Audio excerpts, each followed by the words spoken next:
ঘরে এত গরম, এখানে নামাজ পড়া যাবে না, বাইরে দিকে যাই, নামাজের পার্টিটা নেই।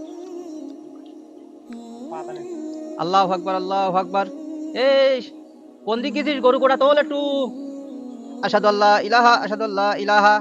এই মেয়ে লোকটা গেল করে ছাগল কোটা দেখতে, ওদিকে তোর দিকে। হাই আলাস সালাহ, হাই আলাস সালাহ। সে মেয়ে লোক মনে হচ্ছে গল্প করতে গিয়ে যায়, আমার নামাজ পড়া হবে না, আমার গরু কোটা আগের দিন হাতে মশাই সব খেয়ে ফেলবে। আহা রে, ছাগলটার গায়ে সন্ধ্যে গিয়ে কিরা মোটাবি, মেয়ে লোকটা ছাগল পাগলের দিকে একটু একটু খেয়াল, ওর শুধু গল্প করতে দাও। চল বাড়ি চল। হয়ালাল ফালা বলিলাম না, হয়ালাল সালা বলিলাম, সে তো খেয়াল নেই না। আবার প্রথমতেই শুরু করি। আল্লাহু আকবার, আল্লাহু আকবার, আশহাদু আল্লা ইলাহা ইল্লা। ভিডিওটা দেখে ফানি ভাববে না, এই সমাজে কিছু কিছু নামাজি ব্যক্তি এমনই আছে, তাদের দেখে এই ভিডিওটা বানানো। যাই বাড়ির দিকে, একটু দেখি তারে। কই হেরা, অনেক গেছিস?